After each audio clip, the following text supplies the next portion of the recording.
So let me now segue into our ongoing work with psilocybin and meditation.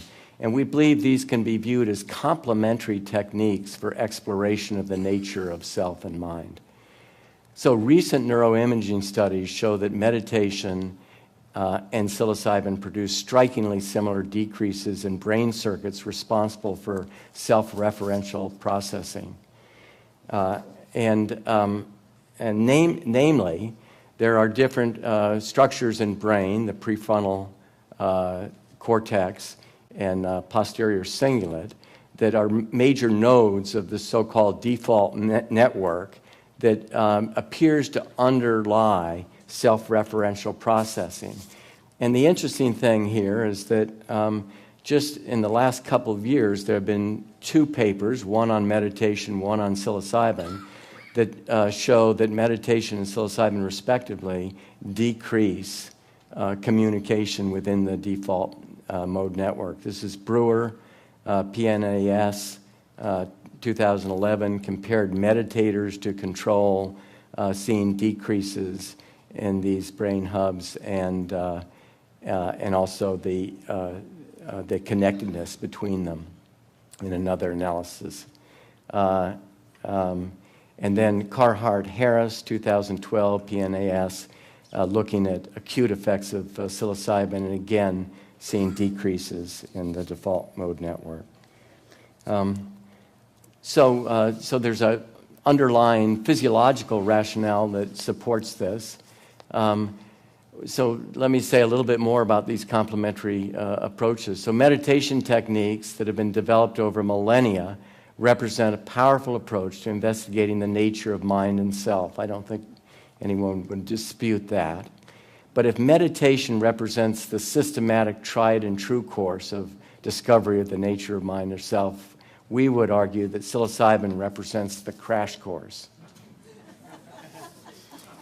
So this just is a list of bullet points I put up that I would suggest that psilocybin is a pharmacological tool that helps people understand. And as I go through this, recognize that it's probably equally true of both meditation and psilocybin.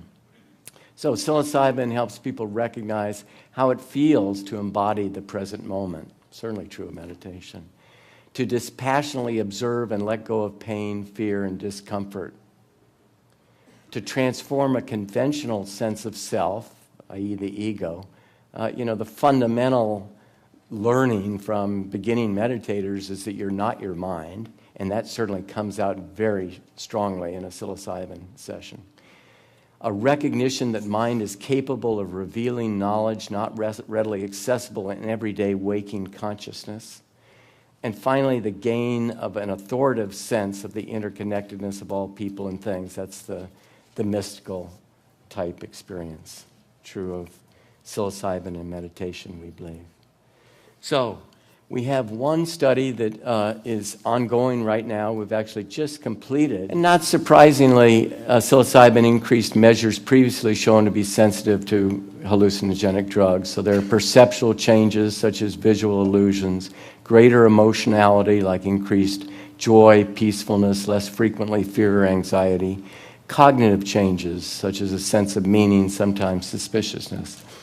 But by far and away, the most interesting effect was that in most volunteers, psilocybin produced large increases on scales, questionnaires, that are designed to measure naturally occurring mystical experiences, or non-dual states of awareness, if you will. So this shows results from 2 of these scales in the dose effect study, just showing that we're getting dose-related increases. The Hood scale had never before been used after drug administration. And this just shows the percentage of the volunteers in the dose effect study who met criteria for having a so-called complete mystical experience. And I'll describe those criteria in just a second. But the point here is that about it was 72% of volunteers in this study after 20 and or 30 milligrams per 70 kilogram reported having a full mystical experience. So here are the phenomenological dimensions of this mystical experience, and I think it'll be familiar to this audience.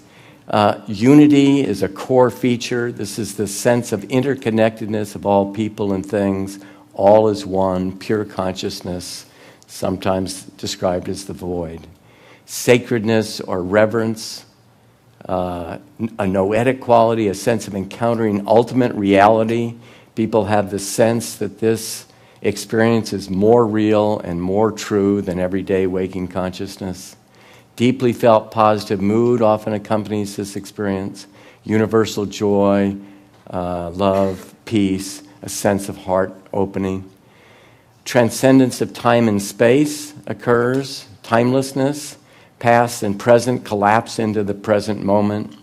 Space becomes absolutely vast.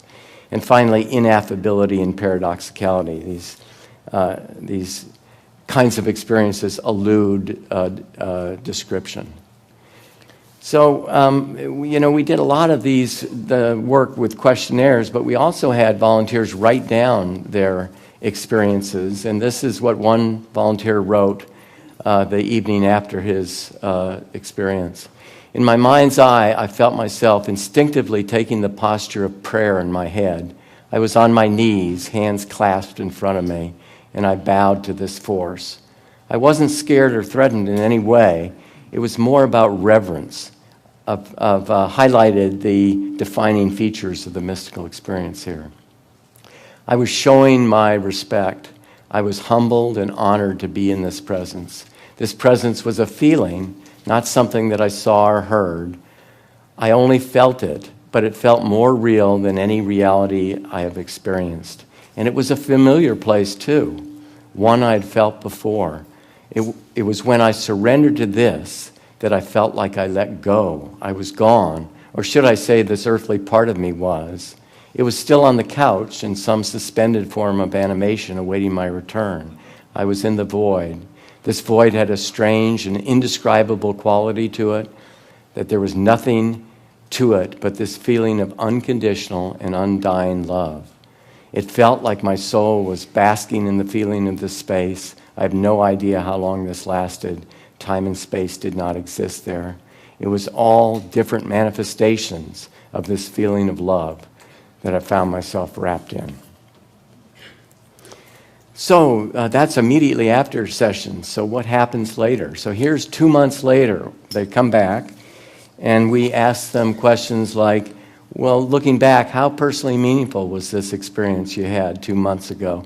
This is a rating from everyday experience, once a week, once a month, once a year, up to the top 10, top 5, single most personally meaningful experience in my life. The fill bars show psilocybin, stripe bars show the control compound methylphenidate.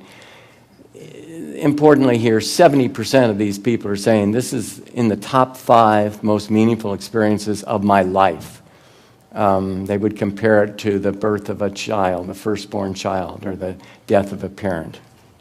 It had salience that totally stunned me, frankly, when we began this research. And here's the answer to the question, how spiritually significant was this experience? Here we have fully, again, 70% saying it's in the top 5, but fully a third of these people who are already interested in spirituality and have practices saying it's the single most spiritual significant experience of their lives. And this shows data from the dose effect study. Again, just the rating of the top 5 most spiritually significant experiences. And in this case, we're getting about 80% of people saying it's in the top 5 most spiritually significant experiences of their life. And if you look at the single most spiritually significant experience, it's about 45% of these. So it's really replicable across these studies. Now, this is showing data again at 2 months, in which volunteers answer a whole series of questions. And psilocybin is showing in the dark bar, the stripe bar is showing methylphenidate. You can see significant elevations here. And so volunteers here are attributing to the psilocybin session positive changes in attitudes about life and self, about mood, altruism and positive social effects, and behavior changes. So just to give you a sense of what they're endorsing here, the volunteers are saying about attitudes that they have more personal integration, greater inner authority. There's more meaning, enthusiasm, patience, optimism, authenticity, and self-confidence. In terms of mood, increased love, open-heartedness, joy, inner peace, decreased sadness, anger, guilt, anxiety. In terms of the altruistic effects, more sensitivity, perceptive, compassionate, tolerant, increased positive relationships, greater need for service to others. And this shows just in the dose effect study these same 4 domains, and it's just showing you get nice dose-related increases in the endorsement of these sorts of effects. So that's going out to 1 or 2 months. Here we are at 14 months follow-up, asking some of the same questions. So this is how spiritually significant was the experience. The green bar was 2 months after methylphenidate. The yellow bar was 2 months after psilocybin.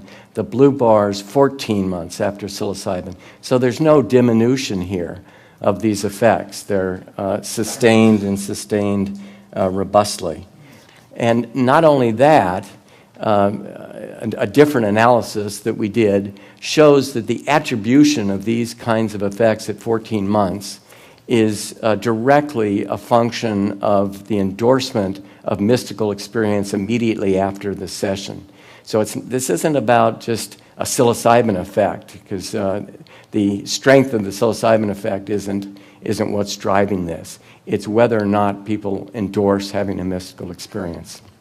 So it's that full gamut. And then, interestingly, besides these questionnaires, what we've shown is that psilocybin occasions change, or these mystical experiences change personality.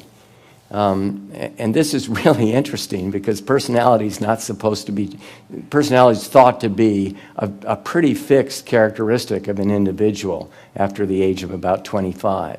And what we're showing here is increases in those people who have the mystical experience, increases in this personality domain of openness.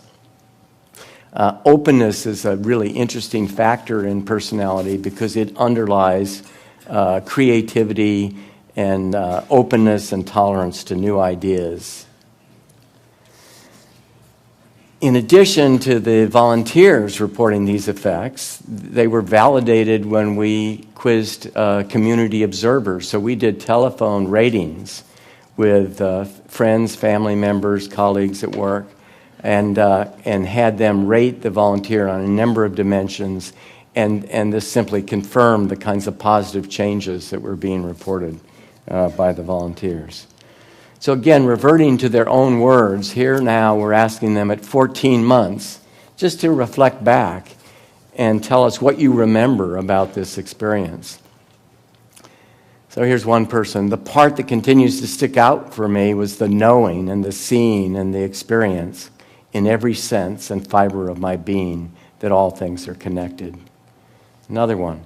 The sense that all is one, that I experience the essence of the universe, the knowing that God asked nothing of us except to receive love. The feeling of no boundaries, where I didn't know where I ended and my surroundings began. Somehow I was able to comprehend what oneness is. Finally, the understanding that in the eyes of God, all people, abused, abusers, Christian fundamentalists, Muslim fundamentalists, atheists, were all equally important and equally loved by God. And that given the proper circumstances, I could be any one of them.